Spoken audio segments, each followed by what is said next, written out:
Well, guys, we very excitingly have conduit led power imminent. Each one of those is going to be a light, which will be controlled obviously at the entry door. We do obviously have a power plug LED for the doors.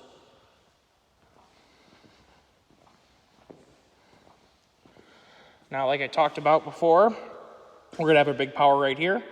Our 220 and 223 phase will be along this wall a little bit. And there'll also be some 223 phase in the future for maybe a lathe and, ignore this stuff, it's just extra garbage. Needed a place to go. For a lathe and a mill potentially down the road.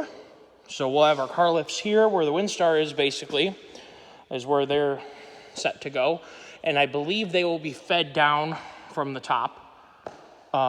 We do have 220 going over here to run a air compressor should we want to. We also have a power jack going through the wall that goes to the exterior. So where that down portion is, that's a power plug on the outside, as well as this one. Whoops, where is it? There we go, right there. So we have power outside, and we'll have power in the back. Over here is our, I don't know, whatever you want to call it, cooking area, deer season preparation area. We'll have the ability to make food and smoked meats and sausages and all the wonderful goodness, jerky, all the goodnesses that come along with game hunting. We also have, this was an idea of the electrician, we also have a power plug up there to put the air compressor. So we may stick the air compressor in that back corner back there. So that could be an option. I also had them run a power line right there for 110. So each one of these junction boxes is going to be a four outlet of 110. There, all the way around. And we are going to have a washer dryer here because clothes do get dirty, whether it's hunting clothes or work clothes. And it's best not to have clothing covered in, mud, dirt, nasty stuff in your nice house washer dryer. So it's always nice to pre-wash them. We'll have power in here too. I don't know if they brought any power in here yet. Whoopsies, it's dark. Sorry, guys. Into the bathroom, I don't think there's any power LED in there. However, let's see if I open this, if we will get some, can you guys see that? All right. Trying to get out of, see that? There's our big distribution hub of power, and it's coming in from that outside right there.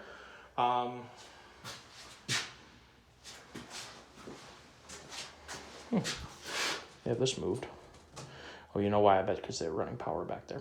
Oh yeah, they had to run this conduit. So I imagine we're gonna have power right there, and that's evidently, that's gonna go around to power up that thing, the hot water heater, and clearly we have a light switch right there. So that's cool. I didn't opt for them to put power here. We were electing to do that. However, we would have had to have conduit run over top. And it felt unnecessary up here. Extension cords exist. 50-foot extension cord is going to take care of from right there, basically all the way over here. And then you have these plugs. So I just don't think it was necessary. More time, them bending, more plugs, more conduit, more of their time. Rather have it spent doing other things. I don't know what that plug's for. I have no idea. Oh, lights. Dum-dum. Those are lights. So we'll have lights there. We are having it set up in 3 banks. The main bank will be in the middle. So the main one switch will turn on the middle band of lights. And then if we need to have more light, we'll have 2 switches. One of them turn this side on, one of them turn that side on. So you can run all 3, or you can, if you're only working on this side, maybe you just turn on this one. And these middle ones will light the whole place up, like right now, when it's, maybe you don't have direct sunlight because it's the end of the day, but nonetheless, the building is more or less lit up. Turn on the middle ones and you'll have plenty of light in here. So that is the plan. So I think there will be drop boxes or drops for 220 plugs that come down, I would have to imagine, because obviously you can't have a 4-pronger here. I'm assuming they're either going to go up or go down. Whatever way is fine by me. So you might be asking why the conduit is all on the outside. And the reason for that is because the building is fully insulated and has visqueen on the inside of the walls here. So we don't have any penetration of the wall except for the one spot down there for the power to come out of the building, the one spot down here for the power to come out of the building, and another spot down there for power to come out of the building, and the power coming into the building in the first place. So there are basically 4, as far as I can tell, 4 places where there's going to be holes in the walls, basically. Even though they're sealed and whatever, it's still potential air leaks. So this method ensures, number one, we like it because it's kind of what we're used to, not having it buried in the walls. Number two, it's easy to service. It's all right here. If something was to ever happen, all these lines are out here. You can visibly see them. And the main thing is not compromising the installation. So I like them. It is a more industrial look. This is an industrial building. So, perhaps it's not your cup of tea, but this is the way we want to do it because it offers the most serviceability and the most customization in the future. If we had to run a specific line, if we wanted to put something very specific, let's just say right there, we just simply have a new conduit put in, a little junction box up there, and we're good to go. They just run the new line right down the conduit, and we have ourselves a modification that wasn't originally designed for. So, and it'll all come out of this big old cabinet right here, which allows us, this line was led before they put the cement down.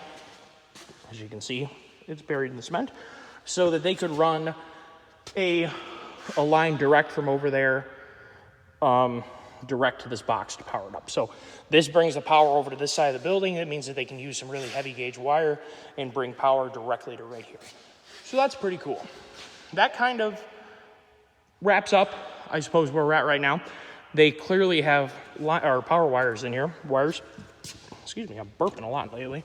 Probably from all this talking. I haven't really done a lot of talking. We have this smoke plume coming over top of us from Canada. So I've been working on the computer, not doing a whole lot of communication. So it's kind of nice to get outside and get communicating and whatnot. So yeah, this is where we're at. Pretty cool looking. Don't really know what I'm looking at because I'm not an electrical guru. I am definitely fascinated and definitely have huge respect for what these guys are doing. I think they're doing a beautiful job. And as you can see over here, see how that conduit has to run up and around like this? That's what we'd have to do with the other doors, and we just opted not to do that. So that kind of sums up where we're at, I think. And so we're still don't have power led to the building yet because they ran into a problem boring the road. So it doesn't really matter that we're still a little bit behind schedule on the power internally because we do not have power externally. So the biggest question now is, do we put an air compressor in the corner right there? Or do we put the air compressor up on top of the utility room?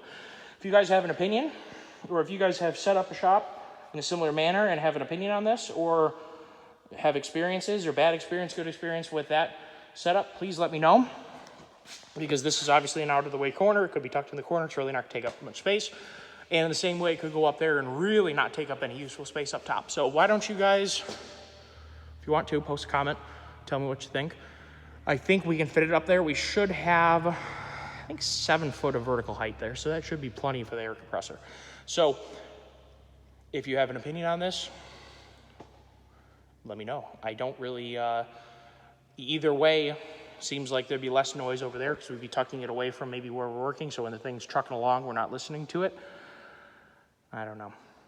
I think that, unfortunately, the air compressor is a necessary evil. It takes up a lot of space, and it's loud and annoying, and a lot of people put them outside in a room for that reason. So I don't think we're going to do that because we're not set up to do that.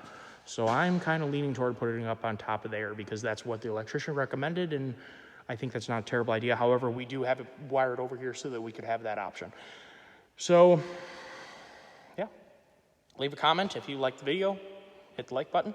If you're interested in seeing this evolve, first of all, there's a whole playlist of this barn being built from the ground up, from basically bare ground to the grade work, the first post going in the ground, the trusses going on, the exterior going on. I mean, it's all been documented. So if you're interested in watching it, go ahead, and this will be part of the playlist. You can just click into the playlist and watch more of it.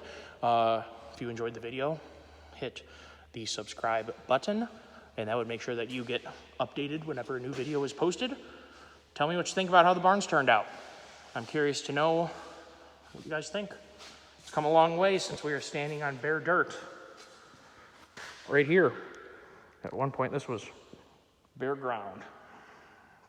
So thank you all for watching. Have a great day. Stay out of the, well, I guess I don't know what to tell you about the smoke. It's too bad. Hopefully the firefighters stay safe. And it's a scary thing. Think about being surrounded by flames and not knowing how to get out because you can't see anything. And knowing you have acres upon acres of virgin ground that you can't see where you're going. And worse, the terrain fighting against you the whole way. It's a scary thought. I wouldn't want to get caught in a wildfire. So you guys stay safe out there and enjoy yourselves. Or not enjoy yourselves. Stay safe, and the rest of you guys enjoy yourself. I know those guys are going to be working their duffs off and doing some pretty scary stuff. So keep them in your thoughts. See you later. Have a great day.